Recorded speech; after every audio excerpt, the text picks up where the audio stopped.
Hoje é Dia dos Pais de 2016 e eu vi muitas mensagens e eu vi no Facebook, no WhatsApp, e eu tava evitando pensar nisso, pensar no meu pai hoje.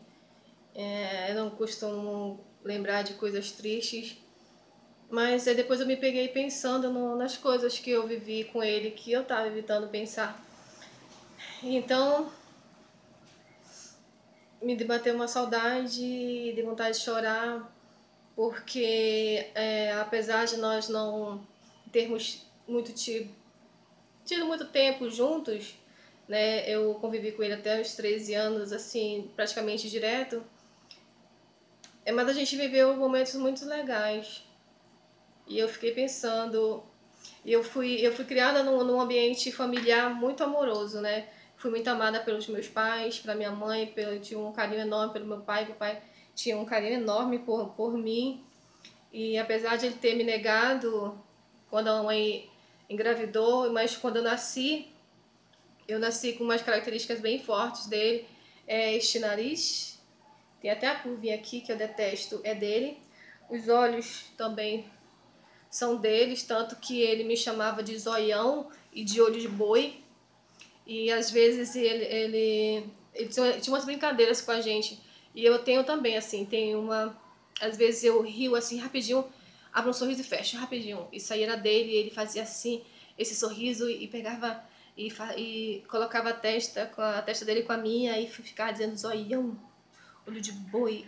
E a gente ficava assim. Eu não sei demonstrar amor, carinho, assim, muito para as pessoas, principalmente meus familiares, minha mãe e meus filhos principalmente. E assim, era o papai, nós tínhamos, ele não era uma pessoa assim muito afetuosa, assim, carinhoso, de palavras assim, mas os gestos. E eu valorizo muito os gestos até hoje. Então nós tínhamos alguns momentos assim de muito carinho. Ele demonstrava assim nas pequenas coisas que ele gostava da gente, das brincadeiras. Como nós éramos mulheres, nós éramos 4 mulheres e o meu irmão nasceu por último.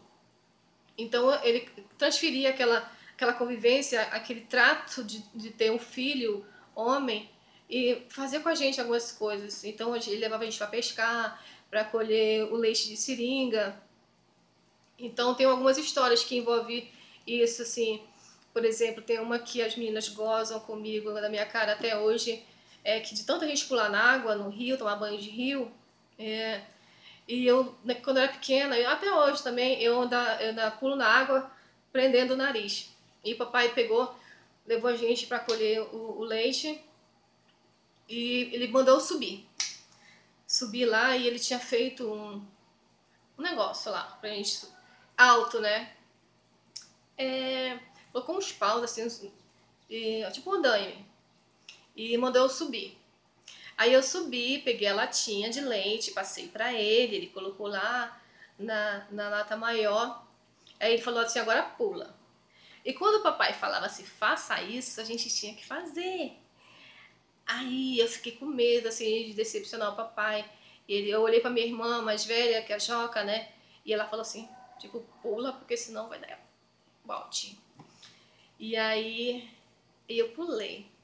Só que quando eu pulei, eu tampei meu nariz, como se eu estivesse pulando na água. E aí quando eu pulei, tampei o nariz, aí todo mundo caiu na gargalhada. Papai deu uma risada estrondosa, assim, foi a piada daquele dia da gente, assim. Até hoje as meninas bagunçam comigo isso. E teve um momento também que a gente riu do papai. Foi a vez da gente rir do papai, porque ele levou a gente para pescar e falava assim, rema, que eu vou lá na frente com a tarrafa, né? Ficou lá na proa com a tarrafa, numa canoa. Era eu, a Sara, eu não sei se tinha mais uma. E ele falava assim, rema devagarzinho, com o remo lá para baixo, que é para não espantar os peixes. Aí a Jaca também tava. Aí, só que a gente já tava tão ruim, porque ele falava assim, vocês espantaram o peixe, ficar roçando o remo na beira da canoa, né, fazendo barulho, acabava espantando os peixes. Aí até que a Jaca já tava meio chateada, e ele armou a tarrafa, assim, pra jogar, aí ela fez com força, assim, bem forte com o remo. E aí a canoa assim foi com tudo pra frente. Foi a hora que o pai jogou a tarrafa e o pai foi junto. E aí a gente não sabia se a gente se jogava no rio ou se eu se ria. Mas quando o papai buiou assim, ele veio rindo e a gente começou a rir também, porque se ele pegasse. O pai bateu em mim só uma vez. Mas ele batia nas outras meninas, né? Eu sempre fui a queridinha, né? Tanto da mamãe quanto do papai. Eu sou a terceira, mas eu fui criada como a caçula. Então, aí foi assim, foi a piada, assim, até hoje a gente se lembra disso. E a gente voltou pra casa e ficou tudo bem, a gente não apanhou.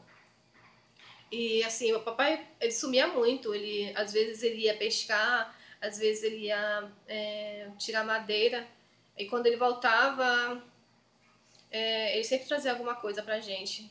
E teve uma vez que ele trouxe um paneiro cheio de caça, de carne de caça salgada e açaí. E ele fez nossa casa, naquela época a gente morava no Lago do Jatimana, e nosso fogão era a lenha. E aí ele fez o fogo, aí colocou a carne lá para assar e fez o açaí, e ele colocou um pedaço bem grande assim pendurado na cozinha. Na nossa casa não tinha paredes, era só o piso mesmo.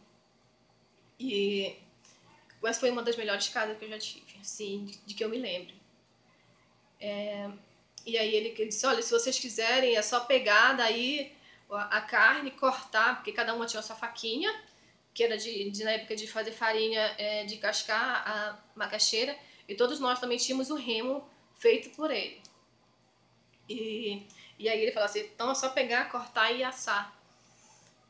E assim a gente estava feliz da vida, nós ficávamos muito felizes.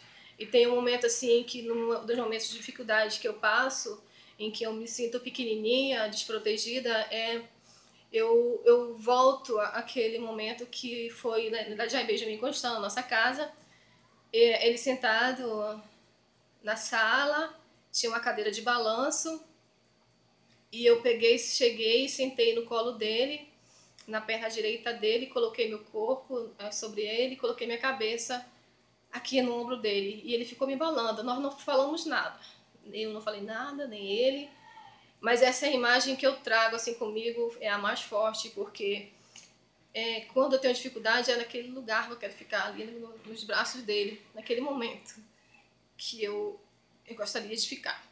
Assim, que eu me senti protegida e não precisava falar nada, porque estava tudo ali já explícito, assim, o carinho que eu tinha por ele, o gesto de proteção que ele estava me dando, que eu era uma filha querida e amada.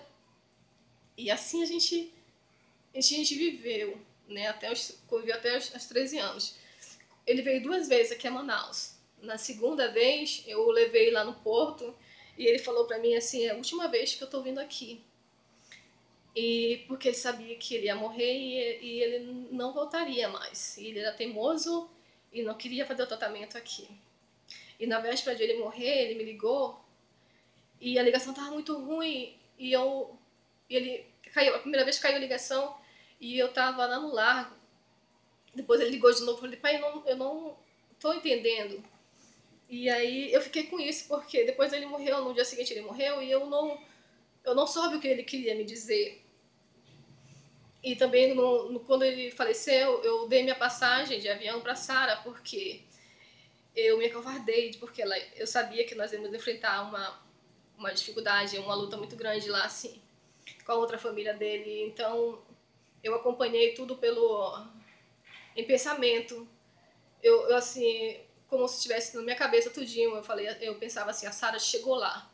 E eu liguei para ela lá de cima, ela chorando, disse, eu tô aqui no velório vendo ele e tudo mais. E assim, quando foi no enterro mesmo, e aí eu ficava pensando, agora eles estão lá no cemitério. E aí quando eu liguei pra Sara, a Sara assim, mano, estou jogando terra em cima dele. Aí foi assim, foi quando eu me permiti chorar, porque eu falei assim, nossa, acabou. Acabou mesmo, é real, ele tá morto. E aí foi quando eu me joguei no chão e chorei mesmo, assim. E coloquei tudo naquele momento. E depois eu fiz um poema da Rafa, que hoje eu vou falar pra vocês assim. assim cara a cara, como a gente está aqui agora, porque muitas vezes eu já falei, já recitei, mas não desse jeito, senão pensando nele, como no Dia dos Pais. Saudosa, lembro-me das pescarias que eu fazia com meu pai. Pelos rios e lagos, a canoa deslizava mansamente. Sabia sempre que a pescaria arrancaria sorrisos largos.